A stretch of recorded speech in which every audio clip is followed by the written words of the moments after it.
L-ewwel ta' Lulju, Beatu Nazju Falzon, kleriku, għex bejn l-1813 u l-1865.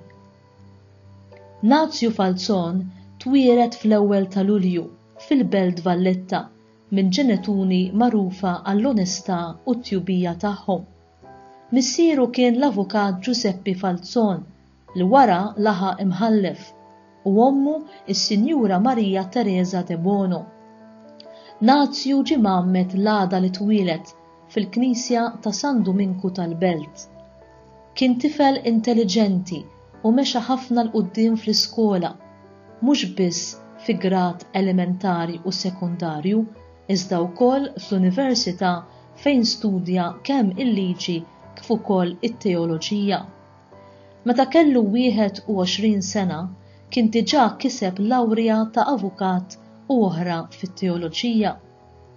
Minħabba l-umiltà tiegħu, Nazju ma rridx isir saċerdot u ħabis l-ordnijiet minuri fis-sena 1813. Kellu żewġ ħutu saċerdoti, Monsinjur Kalċidon u Monsinjur Franġisk, kamrier sigrit tal-Papa. Il-fidi kbira tiegħu kienet tidher fil-qima li kellu lejn Ġesu fl-Ewkaristija. Anki meta kellu l-istudju u l-eżamijiet, qatt ma ħalla l-quddiesa u t-qarbina ta' kuljum. Kien iżur diversi knejjes fl-istess jum biex jinvista lil Ġesu sagramentat u skont ix-xhieda ta' Patri Franġiskan, Nazju ġieli dam 3 sigħat arkubtejh quddiem it-tabernaklu. Nazju Falzon f'ħajtu għamel ħafna karità moħbija, ġieli bagħat il-flus lil xi familji u foqra u dejjem iwissihom biex ma jgħidu lil ħadd. Iżda wara mewtu xandru ma' kullimkien il-ġenerożità tiegħu. Il-karità spiritwali li kellu l-Beatu Falzon deret fuq kollox fit-tagħlim tad-duttrina li kien jagħti mhux biss lit-tfal iżda wkoll il-kbar, mis-suldati u mill-baħrin Ingliżi. Nazju wettaq appostolat ta' konverżjonijiet, wassalhom biex jaċċettaw il-fidi nisranija. Flimkien ma' ħuh Monsinjur Kalċidon wassal għal konverżjoni aktar minn 600 żagħżugħ u rġiel, kemm Protestanti kif ukoll xi Lut u Arab. Ħadam ħafna ukoll għal vokazzjonijiet. Kien devot kbir tal-Imqazza Verġni Marija u sa mewtu minn mindu kellu 7 snin ħa id-drawwa li jirreċita 15-il posta tar-Rużarju ta' kuljum. Kien jitkellem bl-akbar ħeġġa fuq il-qawwa tar-Rużarju Mqaddes. Kellu wkoll devozzjoni tal-5 salmi barra milli kien jgħid kuljum l-uffiċċju żgħir tal-Madonna. Huwa miet fl-ewwel ta' Lulju tas-sena 1865, propju dakinhar li għala 52 sena. X'inqam filgħodu ħassu ma jiflaħx, għalhekk qal lil ħuh: "Għażiż ħija, ser nitolbok li llum ma tħallinix." Wara li jagħmel xi ħin jitlob, assistit minn ħuh, ħalla din id-dinja u ingħaqad ma' Alla għal dejjem. Ġie ibbeatifikat f'Malta nhar id-9 ta' Mejju tas-sena 2001 mill-Qaddis Papa Ġwanni Pawlu II, feluq il-pellegrinaġġ ġubilari tiegħu fuq il-passi ta' San Pawl li ħadu wkoll fil-Greċja u s-Sirja.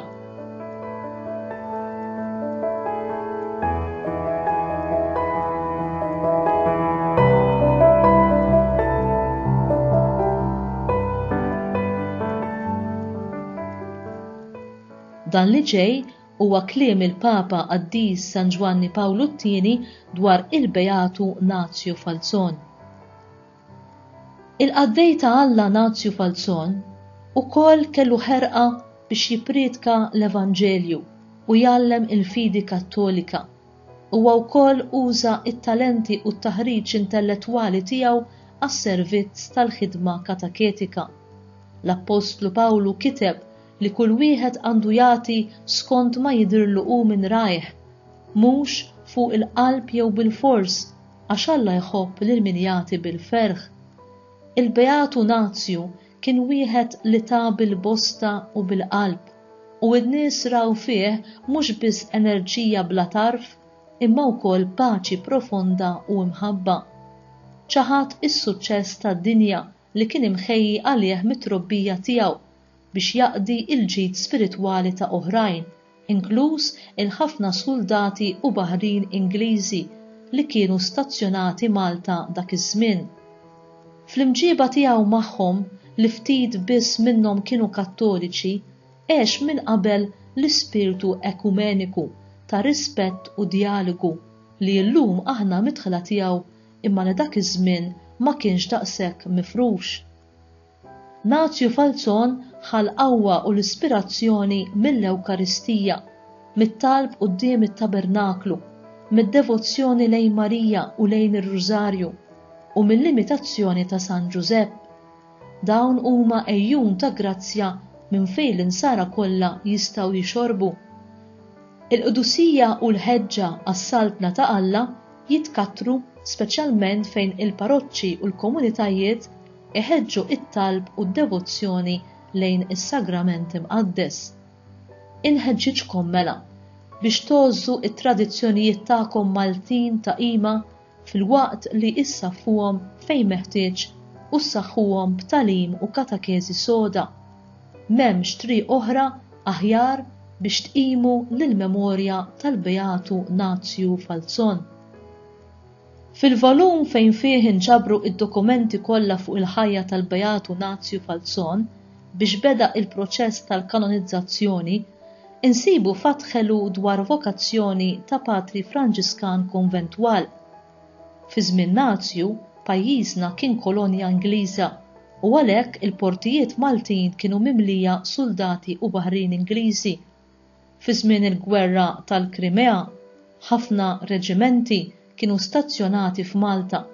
Fil-port il-kbir kont tara ankrati vapuri tal-flotta Ingliża bid-duħan ħireġ miċ-ċmieni sofor tagħhom dejjem lesti biex isalpaw għal xi destinazzjoni ġdida. Il-Beatu Nazju Falzon li kien imdawwar minn mijiet ta' soldati u baħrin Ingliżi li ta' kuljum kienu jimlew it-toroq tal-belt, xtaq li jkun ta' ġid għalihom. Kellu bħal don speċjali kif kien jitħabbeb magħhom u kien jistedinhom għall-laqgħat tad-dottrina. Għall-ewwel kien jiġborhom fid-dar tiegħu fit-triq id-dejqa il-belt. Dawn kienu jkunu il-maġġoranza tagħhom Kattoliċi Irlandiżi. Magħhom kien ikun hemm oħrajn li kienu jitħajru jitgħamdu. Oħrajn kienu jmorru biex jiftħu qalbhom miegħu, mhux biss, iżda ħafna drabi kien isir jaf personalment il-familja tagħhom, mod speċjali ta' dawk li kienu stazzjonati f'Malta u kien jieħu ħsiebhom spiritwalment. Il-familja Doyle ta' nazzjonalità Irlandiża kienet għadha kemm waslet Malta minn Korfu u ġiet toqgħod f'Taslima.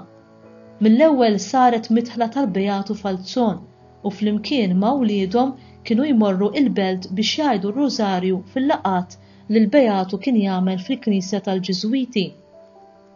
Darba wieħed mit-tfal tal-familja Doyle li kien jismu Frederick kellem lill-Beatu Falzon biex jieħu parir dwar il-vokazzjoni reliġjuża tiegħu u xtaq isir Franġiskan. Nazju Falzon kien ilu jsegwi l-żagħżugħ b'interess kbir. Jum fost l-oħrajn ħadu fil-kunvent ta' San Franġisk fi Triq Rjali, illum Triq ir-Repubblika, il-Belt Valletta. Hemm sab lill-Maestru Patri Paul Anton Sillatto, superju tal-Franġiskani konventwali ta' Malta, saċerdot bravu u ta' ħajja qaddisa. Patri Sillatto kien magħruf sew fost il-kleru kollu ta' Malta minħabba li f'dak iż-żmien kien direttur spiritwali tas-seminarju tal-Isqof fi triq San Kalċidon il-Furjana. Il-Beatu Nazju Falzon ħalla l-żagħżugħ f'idejh u Patri Sillatto b'imħabba kbira laqa lil Frederick Doyle fil-kunvent. Kien is-sajf tas-sena 1853. Patri Sillatto affiċina lill-ġenituri taż-żagħżugħ Patrick u Jane Doyle u wara ftit ta' żmien it-tifel tagħhom Frederick daħal mal-patrijiet ta' San Franġisk ta' Putirjal il-Belt. Frederick Doyle twilet Longford l-Irlanda fl-4 ta' Frar tas-sena 1641. Fit-30 ta' Diċembru tas-sena 1853 libes l-abitu Franġiskan għall-ewwel darba fil-Knisja ta' San Franġisk il-Belt. Tawh l-isem ta' Fra Frederick Bonaventure. Wara ftit mar Sqallija u beda l-istudju tal-letteratura fis-Seminarju tal-Franġiskani f'Messina. Imbagħad wara sentejn is-superjuri batuh fil-kunvent ta' Santi Apostoli f'Ruma fejn għamel is-sena tan-novizzjat. Fi-17 ta' Settembru 1857, festa tal-pjagi ta' San Franġisk, għamel il-professjoni solenni. Fra Frederick Bonaventure kompla l-istudji tal-filosofija f'Recanati fil-provinċja fl-Italja. Kien żmien meta l-Ordni tal-Franġiskani konventwali kien qiegħed ifittex jiftaħ dar ġdida fl-Istati Uniti tal-Amerika. Għalhekk fis-sena 1858 huwa ntażel biex imur l-Amerika mal-ewwel grupp ta' patrijiet. Kien għadu student. Fl-Istati Uniti studja t-teoloġija u kien ordnat saċerdot. Patri Frederick Doyle ħadem fost l-emigranti Irlandiżi fin New York. Fis-sena 1865 reġa' lura fl-Italja u kien konfessur għal-lingwa Ingliża fis-Seminarju ta' Loreto. U mbagħad fis-sena 1870 sar penitenzier apostoliku fil-Bażilika ta' San Pietru fil-Vatikan. Fis-sena 1876 irċieva il-lawrja fit-teoloġija. Matul dan iż-żmien kien qiegħed iħossu muġuħ u marid ħafna.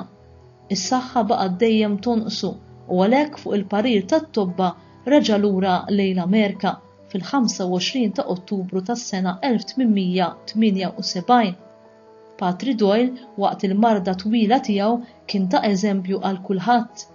Il-bidu tal-vokazzjoni reliġjuża kienet ir-reċita tar-Rużarju ta' kuljum fil-Knisja tal-Ġiżwiti flimkien mas-soldati u sal-aħħar nifsa ħajtu baqa' devot tal-Madonna, kif għalmu jagħmel dejjem il-Beatu Nazju Falzon. Patri Frederick miet fil-kunvent ta' St. Joseph 702 Columbia Street, New York, fis-sena 1885.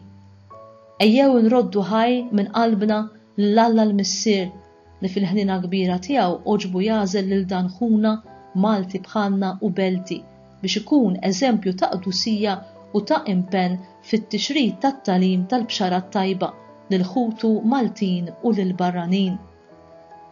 U inti, issib il-qawwa u l-ispirazzjoni tiegħek mill-Ewkaristija, mit-talb quddiem it-tabernaklu, mid-devozzjoni lejn Marija u lejn ir-Rużarju u mill-imitazzjoni ta' San Giuseppe.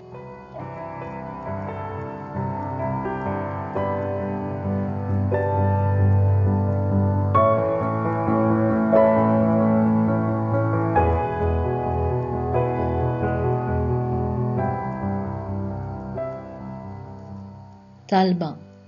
Mulej Alla tagħna, int fil-kobor tal-ħnina tiegħek tażel minn fostna bnedmin bħalna biex iservuna u jgħinuna niksbu u nżommu id-don tal-fidi u tal-paċi tiegħek.